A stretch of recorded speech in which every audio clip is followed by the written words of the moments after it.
பஞ்சாபை பொறுத்த வரைக்கும் என்ன சூழல் அப்படின்றத நம்ம இன்னும் கூடுதலாக புரிந்து கொள்ளும் வகையாக அமிர்தசரஸிலிருந்து கோல்டன் சிங் அவர்கள் நம்முடைய இணைந்திருக்கிறார். வணக்கம். தற்பொழுது அங்கே சூழல் எப்படி இருக்கிறது? மக்களுடைய இயல்பு வாழ்க்கையில் ஏதாவது பாதிப்புகள் ஏற்பட்டிருக்கிறதா? இந்திய ராணுவம் தரப்பில் எப்படியான ஒரு பாதுகாப்பு மக்களுக்கு வழங்கப்பட்டிருக்கிறது?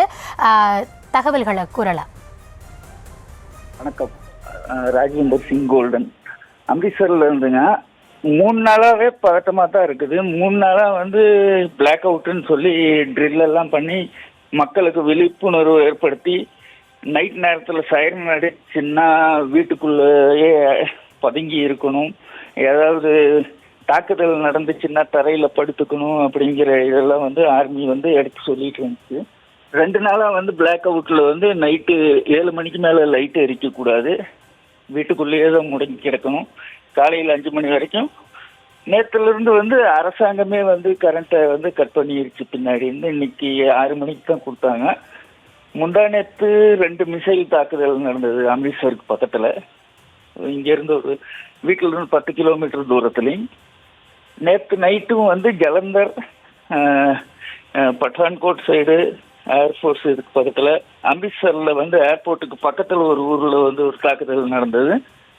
பதட்ட நிலை தான் இருந்தாலும் இங்கே மக்களுக்கு பழகி போச்சு. ஏன்னா 71 வார் இந்த மாதிரி நிறைய முதியவர்கள் இருக்கிறங்காட்டி அவங்களுக்கு மக்கள் மத்தியில் ஒரு விழிப்புணர்வு ஏற்படுத்தி இது பண்ணிட்டு இருக்காங்க. இருந்தாலும் வெளி மாநிலத்துக்காரங்க இங்கே இருக்கிறங்காட்டி இந்த ஸ்டூடெண்ட்ஸ் எல்லாம் கொஞ்சம் பேர் தமிழ்நாட்டுக்காரங்க இருக்காங்க.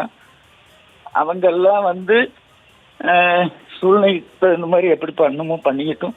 ஏன்னா அவங்களுக்கு இதெல்லாம் புதுசு.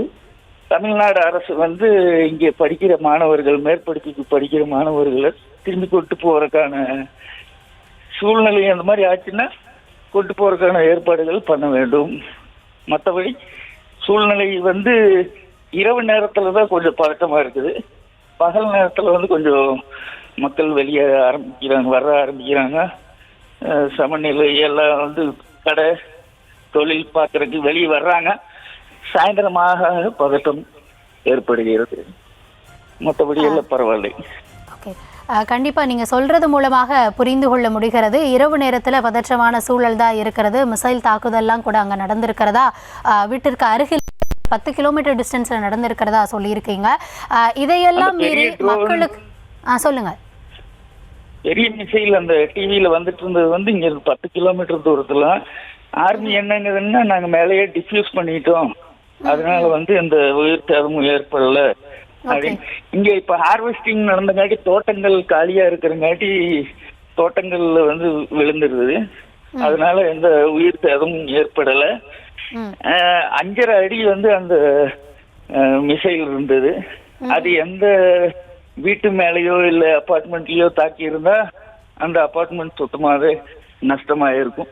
இருந்தாலும் அது தோட்டத்துல இந்த ஃபார்ம் லைன்ல விழுந்தங்காட்டி மக்கள் மத்தியில மக்களுக்கோ இல்ல உயிர் சேதமோ இல்ல வேற எந்த சேதமும் ஏற்படல. ஆனா தாக்குதல் அவங்களும் எந்த குறையில்லாம பதிலடி கொடுத்துட்டு இருக்காங்க. கண்டிப்பாக தக்க பதிலடி கொடுக்கப்படுது அப்படின்றத களத்திலிருந்து நீங்கள் உறுதிப்படுத்தினதில் ரொம்பவே மகிழ்ச்சி. எந்த உயிர் சேதங்களும் ஏற்படலை அப்படின்றதையும் கவனிக்கப்பட வேண்டியதாக இருக்கிறது. இன்னொரு விஷயம் என்ன அப்படின்னா, இவ்வளவு கட்டுப்பாடுகள் பாதுகாப்பு இருக்கிற பட்சத்தில் மக்களுக்கு தேவையான அந்த அடிப்படை தேவைகள் கிடைக்கிறது உறுதி செய்யப்பட்டிருக்கிறதா? உங்களை பொறுத்த வரைக்கும் நீங்கள் இருக்கக்கூடிய பகுதிகளில் அங்கே ஏன்னா கரண்ட் எல்லாம் கட் பண்ணியிருக்காங்க அப்படின்னாலும் கூட உங்களுக்கு தேவையான அன்றாட தேவைகள் கிடைக்கிறதுக்கு வழிவகை செய்யப்பட்டிருக்கா? அது இப்போதைக்கு எந்த ப்ராப்ளமும் இல்லை. ஏன்னா இந்த சில நியூஸ் சேனல்ஸ் ரொம்ப பதட்டப்படுத்திடுறாங்க. அப்போ அதனால வீட்டுக்கு தேவையான இந்த பருப்பு வகைகள் அந்த வகைகளை சேர்த்து வைக்கிறதுக்கு, பெட்ரோல் வகைகளை வீட்டில் சேர்த்து வைக்கிறதுக்கு வண்டி இது பண்ணுறதுக்கு. ஆனால் மக்கள் விழிப்புணர்வே இல்லை. ஏன்னா தாக்குதல் நடந்துச்சுன்னா பெட்ரோல் போட்டு எங்கே போவோம், எதுக்கு நமக்கு பெட்ரோலு?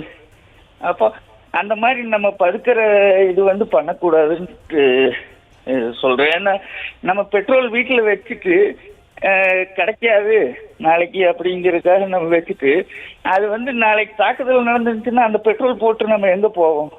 அப்போ அந்த மாதிரி வந்து தேவையில்லாத பொருட்களை வந்து சேர்த்து வீட்டில் பதுக்கி வச்சுட்டு ஒரு சூழ்நிலையை வந்து நம்ம இது பண்ற மாதிரி தான் இருக்குது. ஆனா வந்து இப்போதைக்கு வந்து இந்த தேவையான பொருட்கள் எல்லாமே வந்து சுமூகமா கிடைச்சிட்டு இருக்கு.